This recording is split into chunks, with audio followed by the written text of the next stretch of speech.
Happy Tuesday. Come on in, pull up a chair. The Daily Dope is in the air.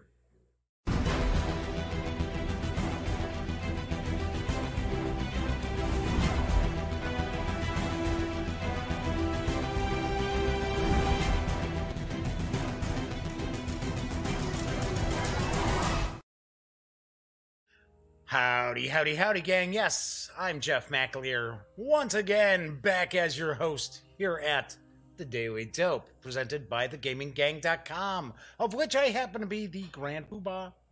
So welcome aboard. Today is Tuesday, March 5th, 2019. This is episode 258 of The Daily Dope. So, if this is your first time popping in, let me point out, today I am going to be unboxing and taking a first look at Zephyr Winds of Change, which is from Portal Dragon. This game actually came out in 2017. It is kind of a steampunkish game, so it looks pretty interesting. So we're going to take a look at this in just a few moments. Do want to mention, because this is a live stream, there is chat available. So if you are happening to be watching live, keep in mind chat is not on screen. That's one of the ways that I kind of keep some of the stranger commenters at bay. But I do pay attention to the stream, to the chat, to the stream. I'm doing the stream, duh. I pay attention to the chat. See, I'm a few minutes late. I'm 15 minutes late today. And I'll explain why in just a sec. But, yeah, kind of threw me off a little bit already. Not paying attention to the stream, of course, but I pay attention to the chat. Anywho, so if you have a question, or you want to say hello, or maybe there's something about Zephyr Winds of Change that you want to get a closer look at, by all means, chime in, and I will respond. So if you happen to watch the video and you like it, please give it a thumbs up. If you catch some of the videos on the Gaming Gang channel, by all means, please subscribe. And don't forget to ring that bell, because by doing so, that will not only notify you of new videos when they appear, but also let you know when the stream is going live. And normally, it's at 7 p.m. Central Standard Time, Monday through Friday. Yes, and of course, I should also point out, if you happen to like The Daily Dope or TheGamingGang.com, the website, don't forget the website, by all means, please tell a friend. So, got started a little late. I get everything set up. I'm all ready to go. It's about, I don't know, about 5 minutes before 7. And I get a pop-up, and it's a critical update for my GPU. Yeah, my NVIDIA card. Had to do an update the drivers, of course, but it was critical. I had to do it. I was like, all right. So sure enough, that's why I'm late, about 15 minutes late getting started today. So do want to point out, if you are someone who watches the Daily Dope from time to time, or maybe you watch all the time, doing something a little bit different for the next couple of weeks. I am not going to have a tabletop gaming segment. So I like doing the tabletop gaming news. I think probably about half the viewers dig it too. Some other folks don't. So what I'm going to do, I want to experiment a little bit, because YouTube has actually opened up quite a few more analytics that weren't available to content creators in the past. And I want to experiment a little bit. So I just want to kind of get an idea if not doing the tabletop gaming news increases the viewers, or if it increases the watch time. Well, our watch time is pretty good, actually, but kind of curious. I'm kind of want to see what might happen. So the news, of course, is always on TheGamingGang.com. I post news stories all the time. That will continue. So what I had been doing is, I had been, earlier in the day, I'll put the news together. Then usually I have it on the show. Then it gets posted as news pieces the following morning. So kind of a cycle.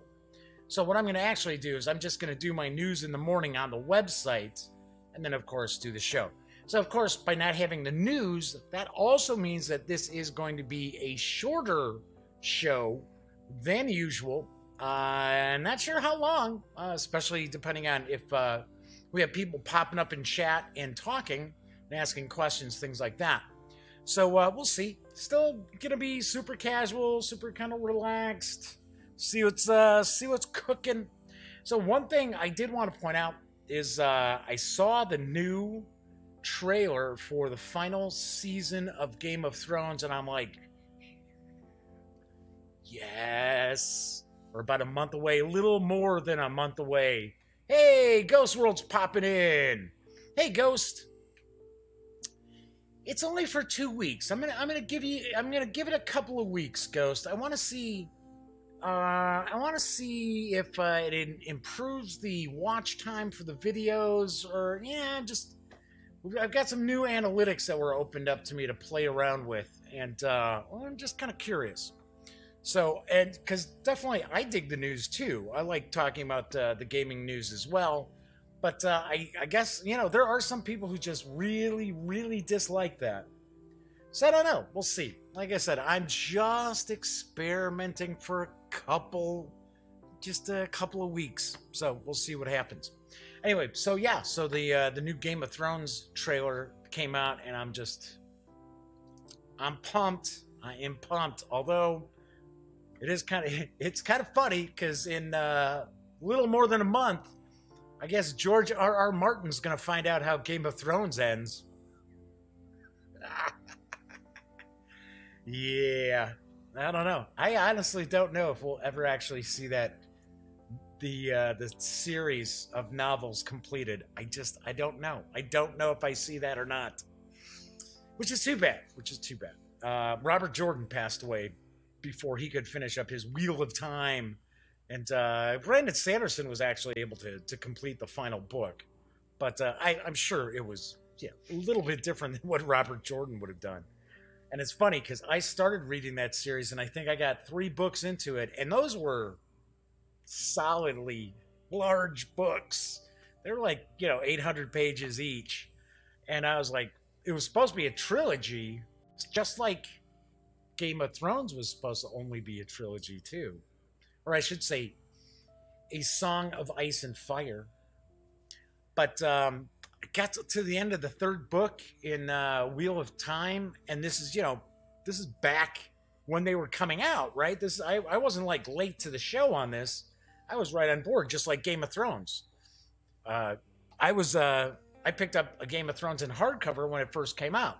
So, but it had to wait, till another book would come out, But yeah, after the 3rd Wheel of Time book, I was just like, nah. This is gonna go on forever. I can feel it. And I think, didn't it come out to like 10? I think it came out to like 10 books.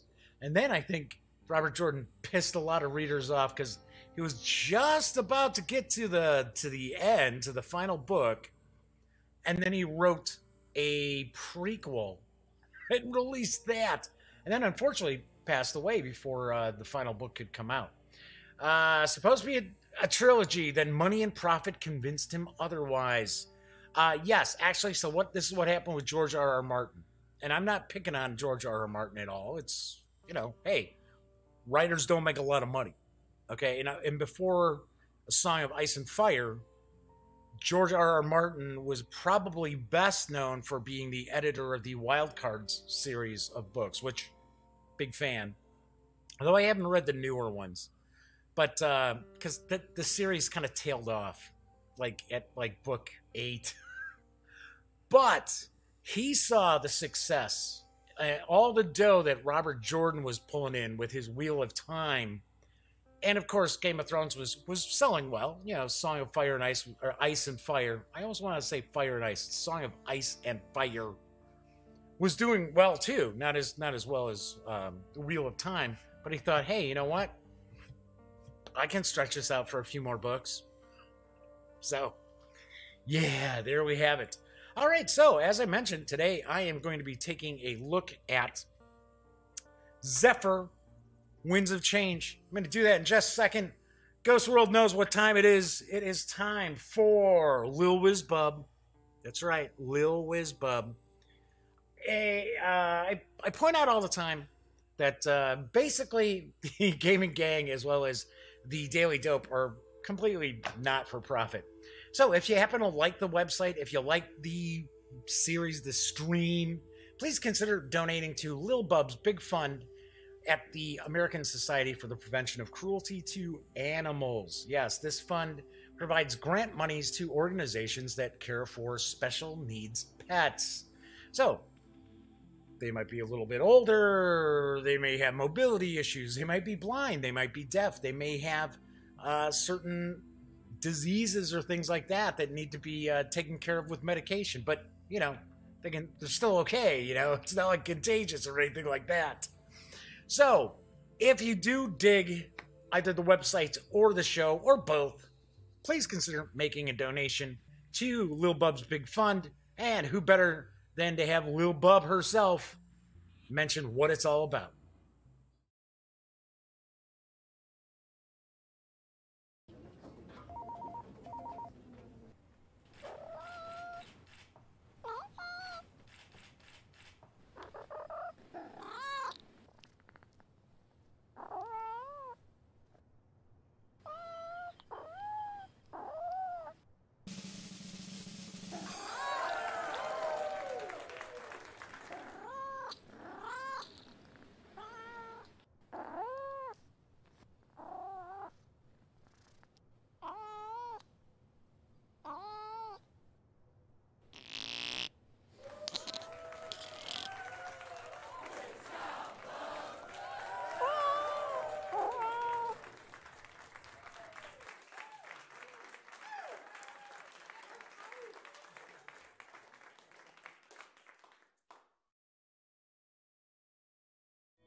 All right, so there you had it. There's good old Lil Bub herself.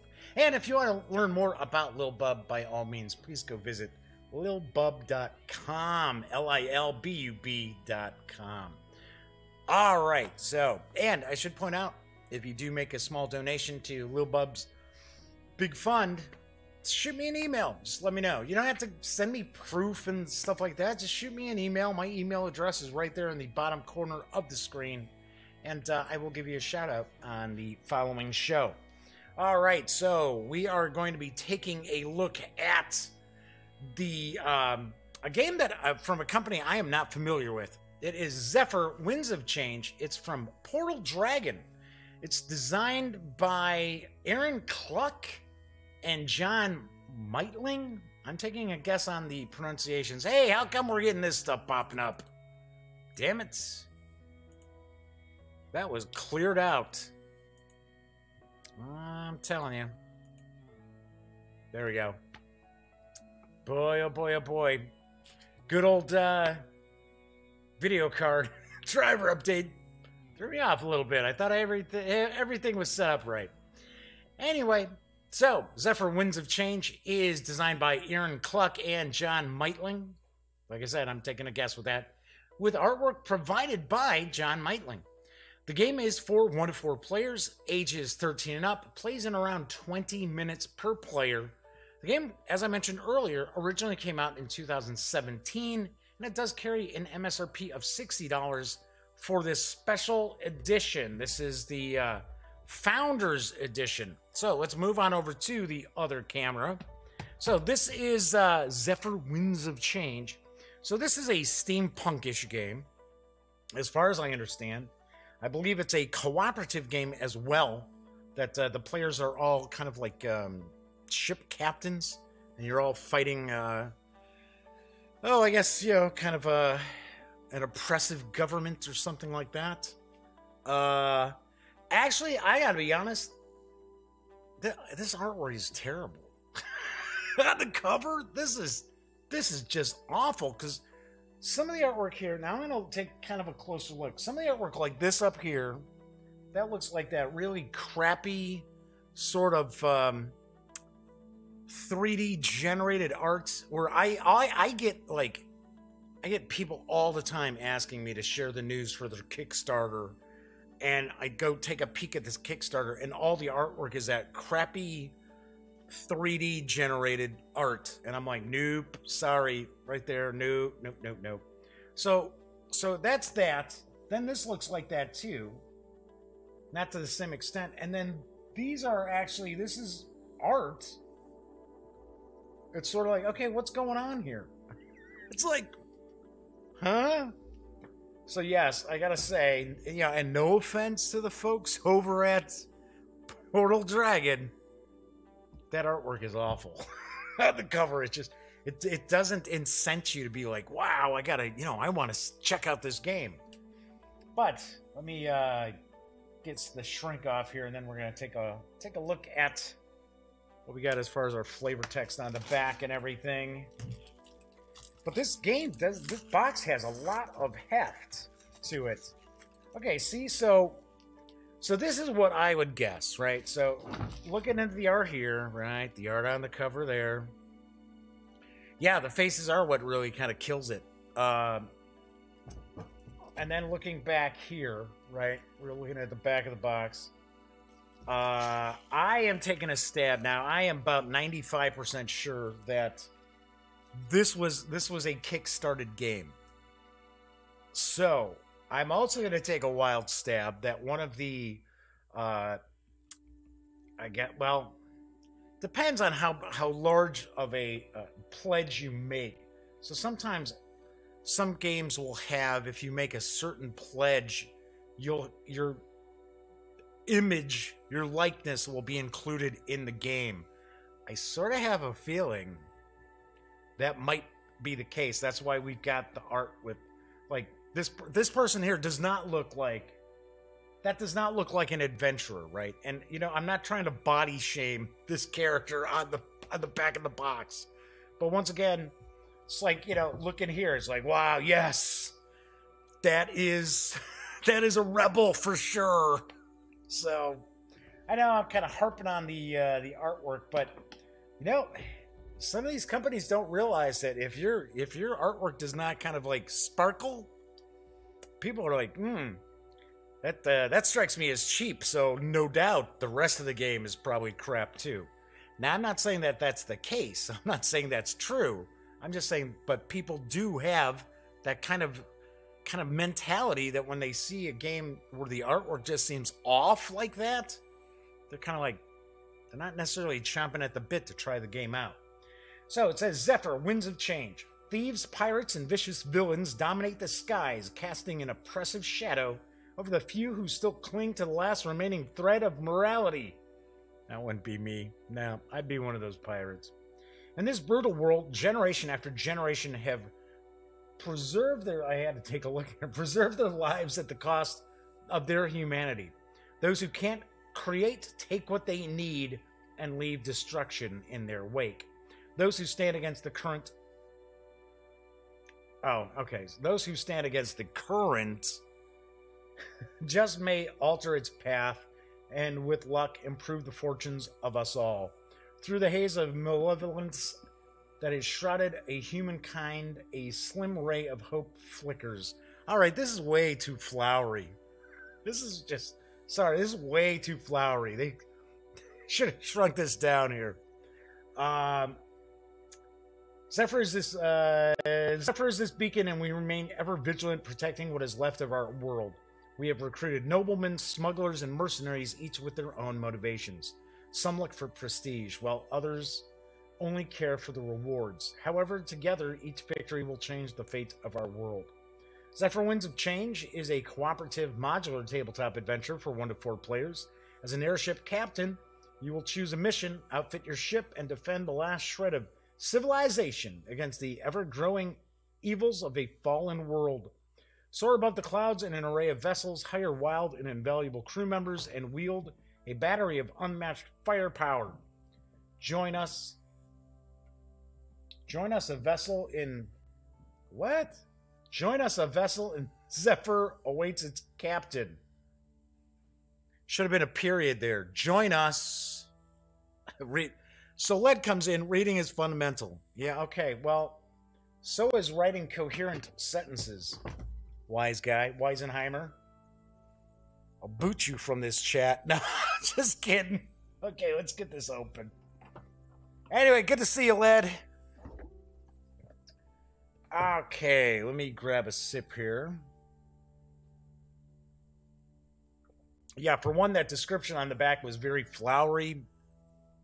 Grammatically, it was weird. And honestly, I think Portal Dragon is an American company. So, I don't know. I know the game I just saw on the back. I think it said the game was made in China. So, let's take a look at the rules here. Now, these ships do look pretty cool. So, it's showing the components and setup, the player's ships, different upgrades, different crew members.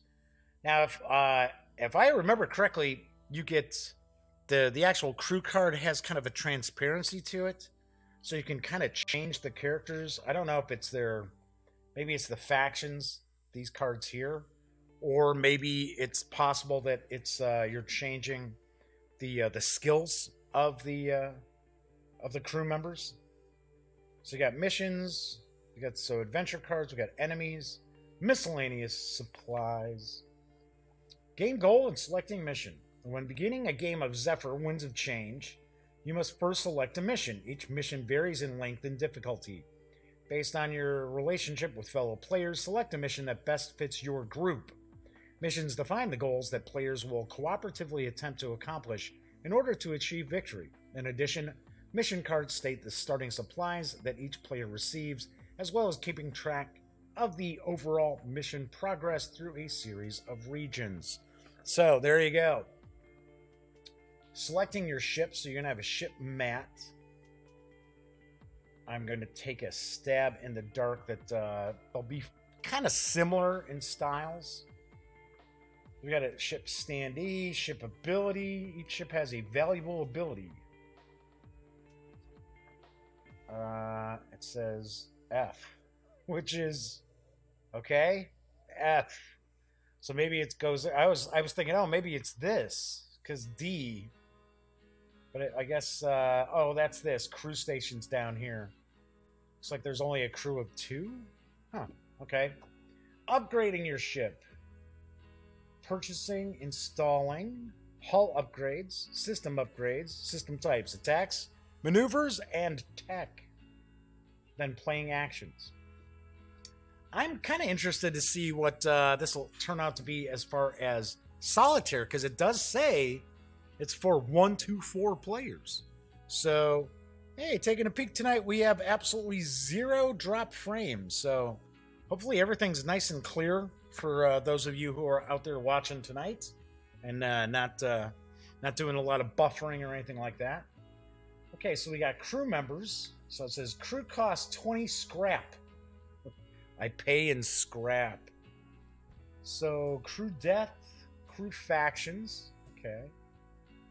So when hiring crew members, choose one faction card from the available faction cards. This card gives a crew member one ability that can be activated by flipping it over. Okay. Crew members as far as crew personalities and companions. Huh, okay. Looks like there might be a little bit of a RPG feel to this, possibly. Although it doesn't look like you can improve your crew. Starting the mission, regions, assignments. Okay. Order of a day. So, we'll have move, explore, then we have battle. And we've got some sub-phases. Attack phase. Regroup, salvage, complete your assignments, return to resupply, and trade. So it's showing us how to move. Looks like these are the mission cards here, I believe. We got patrolling. Not sure what kind of card that is. Exploring, choosing skirmish cards or scavenge cards. Other spaces marked with a letter. So it says most common space is the question mark space. The space indicates standard exploration. Alright, so be exploring stuff. So what says gotta say I'm not feeling it. I don't know. This looks kind of different. So, Ghost says, only one ship per player? That's what it looks like. I was hoping you'd be able to board other ships, take over their ships, making a part of your fleet. No, I don't think so. I think each of the players represent a captain fighting against, the big bad, the big bad government, or what have you. So we got reaction, battle, drawing cards. Well, okay, so we've got maybe a card-driven combat system. Let's see, resolving enemy actions, regrouping. Then we got salvage. So once all enemies have been destroyed or otherwise removed from the battle, roll for scrap for each destroyed ship. Okay, so then we got commanders. Oh, enemy commanders. I guess these are the enemy commanders you might have to face. Well, we got multiple ship battles, so we got that. But no, it doesn't look like you're building a fleet. It looks as if you're basically working on just your own ship that you're the captain of. Warlords. Okay, so these are probably big bads. But it looks like this might be a more complex mission, because it's saying that if you're among the most daring in the fleet, you may have selected a mission where you confront a warlord. Because I believe there are different mission cards that we can take a look at. Hey, look, there's the guy from... There's the face from the cover. That was kind of like, what? Okay, there's critical damage. Okay, single player rules. There we go. Campaign mode. So, okay, single player rules says when playing Zephyr Winds of Change in solo mode, all the rules remain the same with a few alterations. When taking starting supplies, you may begin with an extra 10 scrap. In addition, anytime you draw an assignment, wouldn't it be an assignment? You may draw 2 and choose 1. Yeah, that's misprint there. Good luck flying solo. You're going to need it. Okay, so really not a whole lot of difference there. Okay, then we get into the glossary. All right, then we've got backers. Part of the crew level. I'm going to take a guess that these are the backers that sent in their pictures to be part of the artwork on this. Let me grab a sip here. But as you can see, there's a lot of stuff in the box. So we got a first mission tutorial. We'll flip through this fairly quickly. Select a ship. Select the missions. Captain Trials. Starting. Day 1. It's a little too quiet. The disturbance. Talking about your first battle. Day 2. Completing a mission. I wonder if the mission cards tell you like how many days that mission is or something. Alright, so that's kind of giving you an idea of the setup. It kind of looks like this might be the setup for 4 players. Yeah. That's what it appears to be. Okay, so we got the punch boards here. Well, I can tell you right now, nice thick board here. So it looks like, are these... I don't think these are character ships. I think these are different ships. So here we've got Greaser Tub, the Merchant Gypsy. Get a better look at these. Let's see. Kind of angle it so we don't get the glare. Although I don't think the camera's really focusing on them that well. I think they're better focused down here. So we've got those, and then we've got Rogue Spitfire, Bandit Condor, and Imperial Scimitar. Maybe these are the ships, because this looks kind of like the one that's, whoops, let's do that. Kind of looks like the one where they have the ship card where it's kind of green in that, so we'll find out in a sec. So we got dual-sided, so it looks like we've got little targets there. That obvious, I'm going to take a guess, is that's probably damage. The little health. Might be health for your crew. So we got that. Okay, so then we've got another counter sheet. With, looks like these are various different modifications to your ship is what I'm going to take a guess. So looks like we've got some weapons through here. Looks like maybe this is a different engine. It almost looks like this is a grabber or something like that. Yeah, so Ghost had said, yeah, the guy from the cover, aka Kickstarter supporter number 4. No, he had to be a big time supporter. As far as kicking in some cash, I'm sure that's usually the case to get your likeness in a game. All right, so these are dual sided. Same thing on each side. It looks like it's kind of cool. Those look nice. Okay, then we got a scrap meter. Okay, so I'm not sure. Well, I guess we're going to be punching out to see these numbers in the scrap meter. Maybe. Taking a guess. Although there's 5 of them. I'm trying to see where they would maybe connect. They'll probably connect through the A and B. Those pop out, A and B. Yep, so that's where these go. That's kind of cool. Now this looks pretty nice. I like when I see games that do this. So, yep, sure enough, those standees are the different ships that are available. So, Merchant Gypsy shows their special skill, I guess, is bartering. But if you look, and actually I'll make sure that it catches the glare so you can see this. So this is cut out. So when you pop in one of these squares, they're going to sit in there and they're not going to like bounce around. So if somebody bumps the table, everything on your ship doesn't go, go flying off someplace. So that's pretty cool. So we've got that. Let me get that out of the way again. So this is the Merchant Gypsy. It seems like they all have kind of different styles to them. So the Merchant Gypsy has a crew of 4, is what I'm going to take a stab at.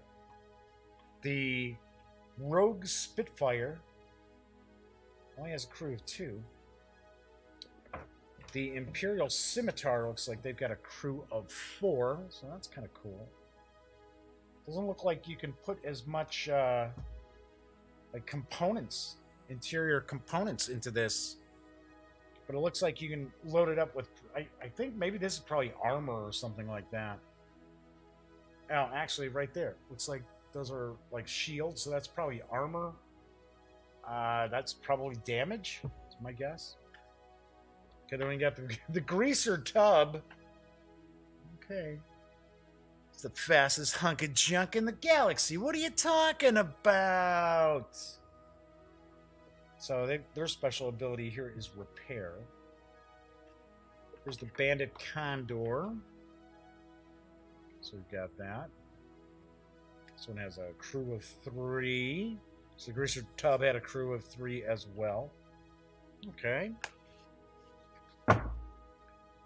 Well, I can tell you this. They spent some money on the components, that's for sure.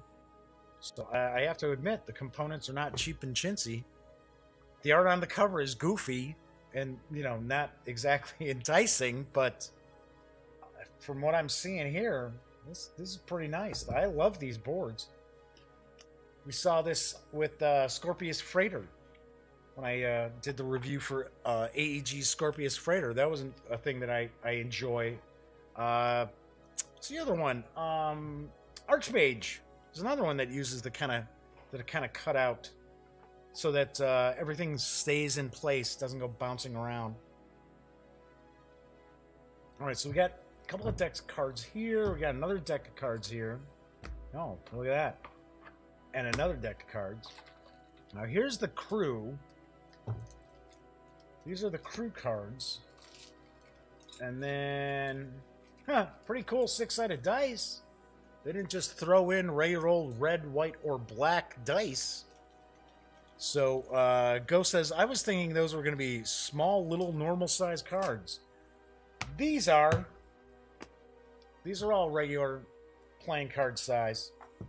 These are not. These are pretty large. In fact, that's even bigger than tarot size. So, yep, so pretty cool. All right, what else we got? We got some cubes here. We've got, these are for your scrap meters to hold them together once you pop those in. And then we've got little standees for our cardboard ships. Little cardboard ship standees. Now, one thing I'm kind of curious about, well, and these are cut really nicely because I just had a counter pop right on out as I picked it up. See, this says 1 to 5 players. So, didn't I say 1 to 4? So yeah, it's for 1 to 5. I was going to say, why do we have like 5 of everything in here? We got 5 ships. It's like, what's going on? Okay, so first thing, let's take a look at these characters.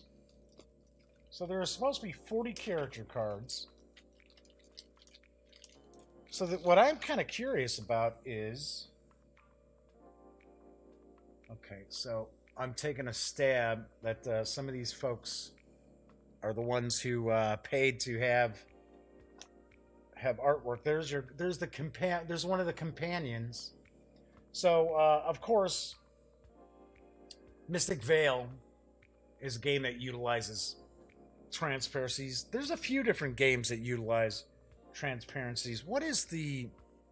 There was like a battling card game. I know my best friend Elliot Miller could have swore he reviewed it for the Gaming Gang way back in the day. And it used different... You would put your cards together, different transparencies, but it was sort of a battling game like Magic would be. You know, like a, collectible card game. So here we go. We got all these various characters. Yeah, these are obviously backers. You can kind of tell. Not to say that the orangutan there was a backer. That might not be a backer. Oh no, that wasn't. But there are a few that I'm seeing here that, like that might be. I'm taking a stab that is. So, yeah, take another stab that this is. Just, yeah. Oh, yeah, okay. Seriously? Really? It's sort of like, okay, this has got to be, oh, yeah, there you go. Let's talk about Gloom. Gloom's another game that uses transparencies. Yes, okay, so if, hopefully this is focused in. It looks like it's pretty well focused in. So it's kind of a kind of geeky looking face, like on this like super muscular body. It's like, yeah, that's either a Kickstarter backer or like a designer or friend of the designers. So yeah, these cards look pretty cool. So there are 40 of them. And each of them has, it appears, each of them has kind of a special ability down below. So for example, it says Fiona Dunn, play 1 additional card of any type. And it looks like you can do that once per day.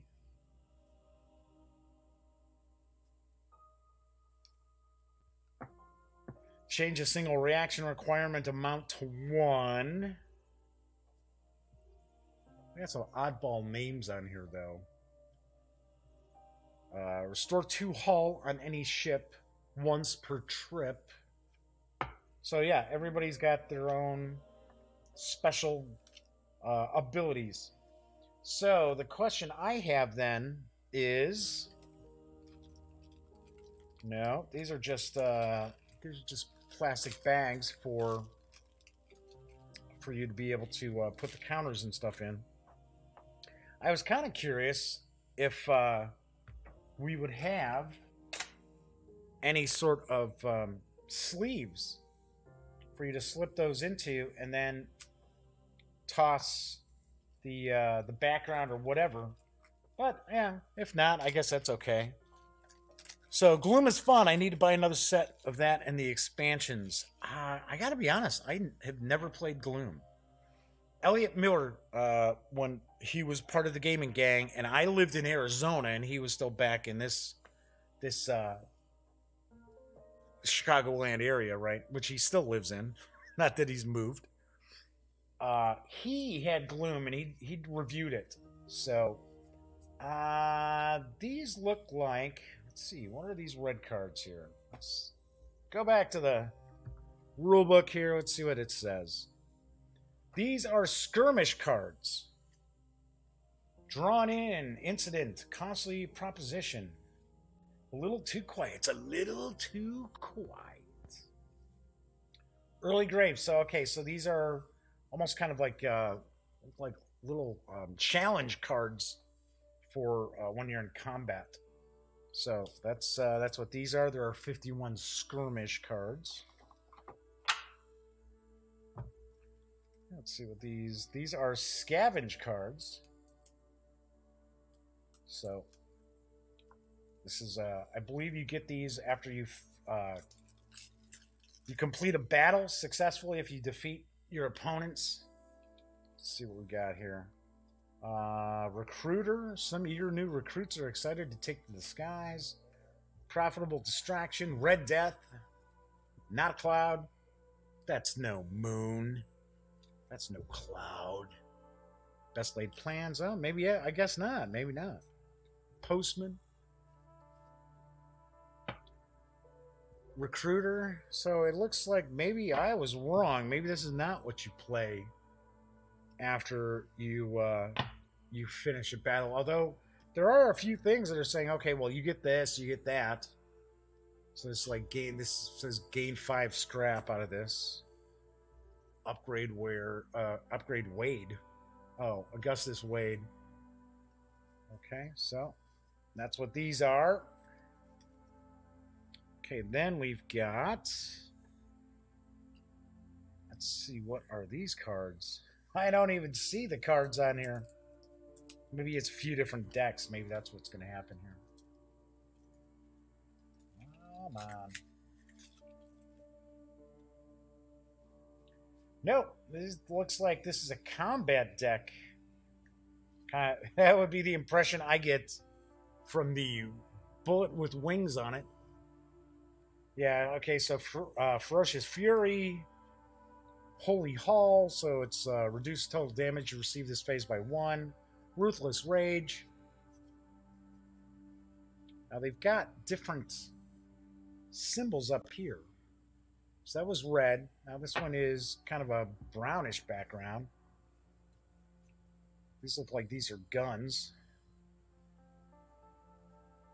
Look like, yeah, it looks like these are items. Yeah, they say you have the same card. Same backing. Difference engine. There we go. Little Bruce Sterling, William Gibson. I believe those were the authors of the Difference engine. The old steampunk story, or novel, I should say. It's like, I don't know. They just have these different symbols on them, so I'm not sure what you go about, if these are, improvements. Because it looks like, breach shells, increased effectiveness. So maybe these are cards that you get. Maybe you have a hand of these different cards that you can utilize in each of your combats. It's a possibility. Because we have all these different colors. Then again, it's possible, but I doubt it. Maybe this has something to do with the factions of your crew. Maybe that's how you get these cards. Because there's all different, like Tricky Flying, Armed Acrobat. So now, I have no clue. But that is actually the biggest deck of the bunch. Is this one here. Let's move that.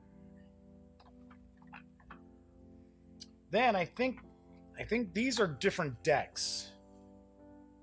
Because I think that there's like warlords and stuff like that in these. So let's find out.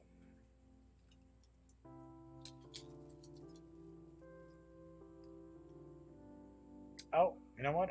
These are the faction cards, I think. Yep. Okay, so these are faction cards. These are Yeah, there's 3 different decks, it looks like. Okay, so these are commanders. So these are, you know, big bads as far as when you're fighting the baddies. And then I think these are like the big bads. These are the warlords. Looks like... Oh, and then actually they're separate too. So we've got separated into 2 different kinds. So we've got their abilities. I guess another kind of specialty for the warlords. William Gibson was Neuromancer, which was Cyberpunk. Yeah, but wasn't it William Gibson and Bruce Sterling teamed up to write the Difference Engine? I'm almost positive. Maybe I've got the title wrong. But yeah, it's supposed to be like it's fictional, but it's about like the first computer in England. Well, I guess I shouldn't say first computer. It's computers in England, but it's like, obviously enough, it's like Victorian England. I was almost going to say it's before Victoria, but no. Wellington's dead, so yeah, so it's afterwards, because they talk about Wellington's tomb or whatever. Okay, so let's take a look at these cards here. These are the missions. And these look very abstracted. So, I don't know. Okay, so we've got different decks of these. So these are bad guys. So we can tell that because they have that skull on them. Oh, there we go. Yeah, so these are the big bads. I guess these are warlords. Yes, because there's the guy from the cover again, Ghost. There he is. I'm going to be haunted by this face. So Led pops in and says, yes, I am correct. Came out, yeah, I was going to say, it's an old book. I remember I read it way back in the day. Yep, Gibson and Sterling. Cool. Thanks for Googling that while I'm doing this. Anyway, I guess these are the warlords.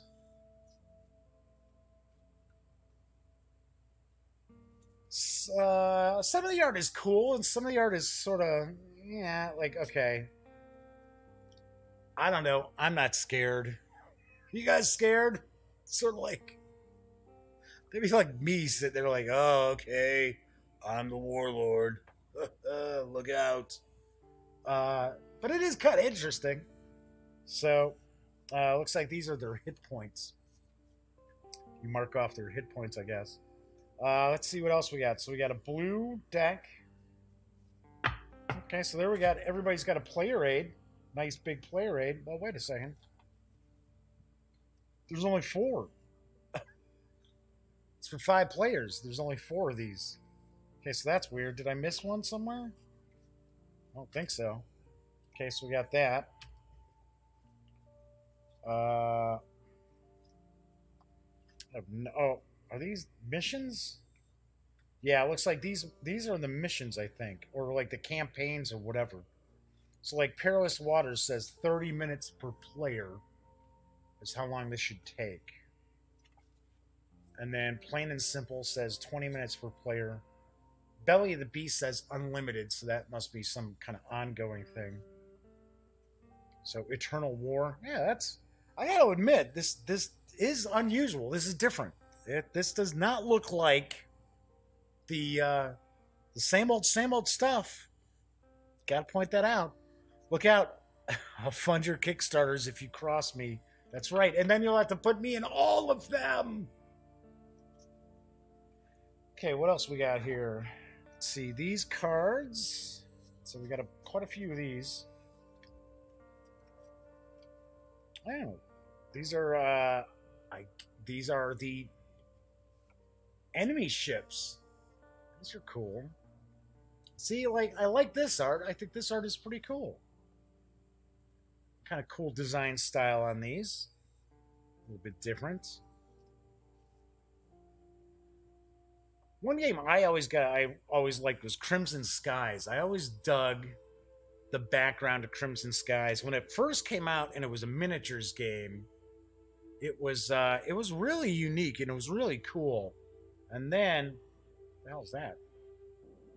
Sort of like, is it blowing up or is it like flying through an explosion? But the problem was Crimson Skies was one of those games that, wow, hey, this is popular, this is pretty cool, and it just started to just get way too much bloat, and it got to the point where it was like, yeah, this is almost unplayable now. But when it first came out, it was pretty cool. Yes, it is easier to draw objects than people. Yeah, that's pretty much a given. So all these ships are unique, so that's kind of cool. Gotta like that. Oh wait, is that a repeat? After I say it's no, same kind of ship, but they have different names and it's different artwork, just like that exactly here. So saying like this is Legion, this is Rogue, Bandit, Legion class. Sweet. So we got all of those. So these are like the enemy ships that you'll fight. And then we've got, these are the missions. So, I understand you're supposed to put your ship here, move to here, then go to there, and I think that would be like the end of your mission. So it's like a couple of days, maybe. If you have different allies, I guess you put the allies' ships there. But I think a bunch of people are, I don't know for sure, but I would think that it's probably different missions going on that, depending on how many players you have in the game, they can take part. So, but yeah, City Under Attack. This looks like this has quite a few stops to it. Recover goods. There's a lot of different stuff. So, I mean, I can sit here and kind of tease about the artwork for some of the people who are the characters, but I got to admit, this is really nicely put together. And let's be honest here, and I'm not picking on Stronghold Games, but I know Ghost watched last night. I'm pretty sure Lead Magnet was watching last night when I was doing my review of The Boldest, which I like the game. That's got an $80 price tag. This has a $60 MSRP. And look at all the stuff you get in this. Look at what you got in The Boldest. So, this, for $60 as MSRP, this seems pretty fair for what we've got in the box here. So, we've got all the decks of cards. Let's see. So, I'm taking a guess.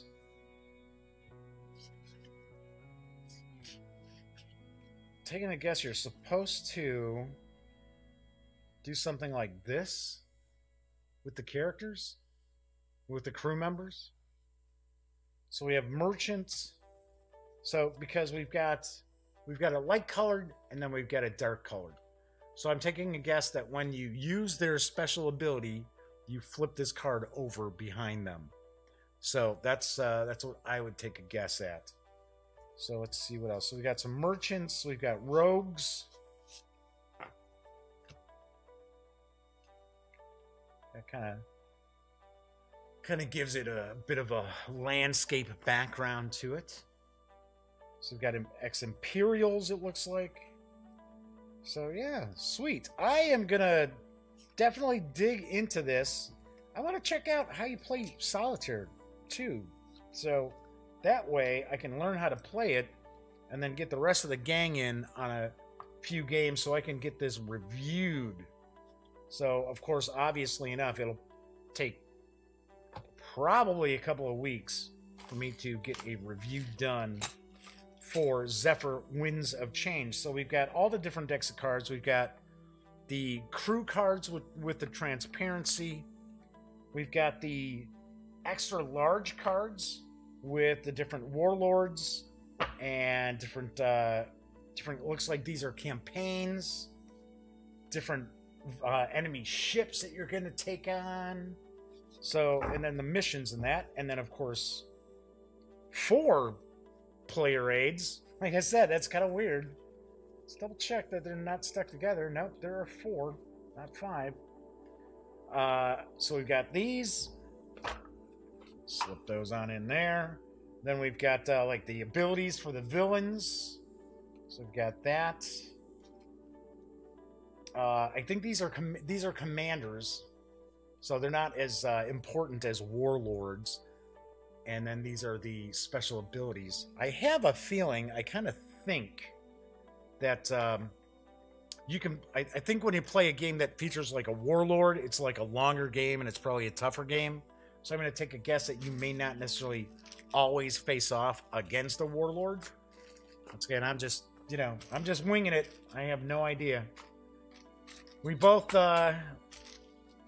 myself and the viewers out there, know about the same amount about this game. I'm sure there's some people watching out there who probably know more about it than I do. So, but yeah, this looks pretty cool. So we got all the different cards. We got these cubes. We've got the little plastic pieces to hold those scrap meters together. We've got the little standy bases for the ships. We've got a bunch of bags for the counters in that. So we've got the 5 different ships. And I really do dig how it's got the cutouts here so that when you're placing different components and things like that onto the ship, they're not going to, not move around and stuff.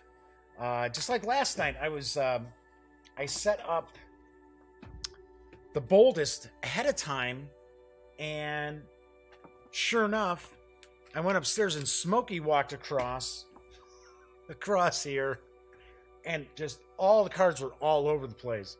And it's, that's one of those games where, you got cards that have to lay down in a spot, and that's where they go, and there's nothing to stop them from just kind of slipping all over the place. So that is everything from Zephyr Winds of Change when we take it outside the box. Pretty interesting. As I mentioned, Zephyr Wings of Change is from Portal Dragon, designed by Aaron Cluck and John Meitling. Hopefully I'm getting John's name right. I'm sure if I've got it wrong, somebody's going to make a comment. Anyway, it's for 1 to 5 players, ages 13 and up, and plays in around 20 minutes per player on average. That's what the box says here too. But as we looked, we saw some of those missions, and those looked pretty different. So before I wrap up tonight's show, see, even without having the news, the show is still almost an hour long. In fact, by the time I wrap this up, it will be about an hour. But on tomorrow's show, I am going to review Space Corp 2025 to 2300 AD from GMT Games. I am going to actually review the early era because there are 3 different boards to the game. I'm going to have a tough enough time trying to get just one of the boards in. But I'm going to do a little bit of a how to play, and then I will give you my review. Then as a bonus, we are going to take a look at Yeah Magazine number 6 with the Lion of Malaya. last night I said Malta because I wasn't looking right at it. So I will be taking a peek. Can I show you what an issue of Yeah Magazine looks like? You'll be surprised. It's pretty packed with gaming info, and it's not all wargaming stuff. It's usually strategy stuff for sure. So Ghost had asked, "Am I going to review this?" Yeah, Ghost, come on. By now, didn't you realize that whenever I do an unboxing, I do a review afterwards? Every once in a while, I'll do an unboxing and I don't do a review. And that is a clue to tell you that I don't think the game's very good. So I ask the publisher, hey, do you want me to do a review of this? And say, hey, it's meh, or I don't like it. They're like, no, that's okay. You did an unboxing for us. But yeah, that's very, very rarely, because usually I don't want to waste a lot of time doing reviews of bad crap. It's like life is short, folks. No, I don't want to deal with that. Anyway, so on Thursday's show, I am going to take a look at Castle Falkenstein. I'm going to look at the core book. Granted, this is not new. This has been out for quite some time. But I've always heard good things about the steampunkish Castle Falkenstein, and we're also going to look at the Comme il faut, I think that's how it's pronounced, expansion as well. All things right and proper. And these are from R. Telsorian Games. Well, last week I did a first look at The Witcher role-playing game, so that was cool. On Friday's show, I will be unboxing and taking a first look at Traveler Ascension Imperial Warrant. This is from Daring Play Games. My friend Terry Coleman. Why did I... Terry Collins? I'm thinking of Byron Collins over at Collins Epic War Games. My friend Terry Coleman sent a copy of it, so we're going to take a look at that. It's another game box that's very, very hefty. So, into next week. Monday's show, I will finally review Helios Expanse from Greenbrier Games. Tuesday, I am going to unbox and take a first look at Kanban, the Driver's Edition, which is from Stronghold Games. Then next Wednesday, I know it's War Game Wednesday, but sometimes I like to switch it up a little bit and just do something historical. So, on Wednesday's show next week, I am going to unbox and take a first look at Forum Trajanum, and that is from my friends over at Stronghold Games as well. So we're going to do back-to-back on Stronghold Games next week. So, hopefully you will join me for tomorrow's show when I do my review for Space Corp.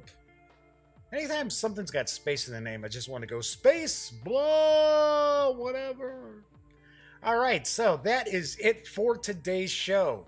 So, as I like to point out, when you're not watching videos on the Gaming Gang channel, please go visit thegaminggang.com for all the latest in gaming news, reviews, comics, movies, TV. Come on, by now you know the drill. Get your geek on at thegaminggang.com. Enjoy the rest of your Tuesday. I will be back tomorrow for Wargame Wednesday. And until then, thank you very much for watching.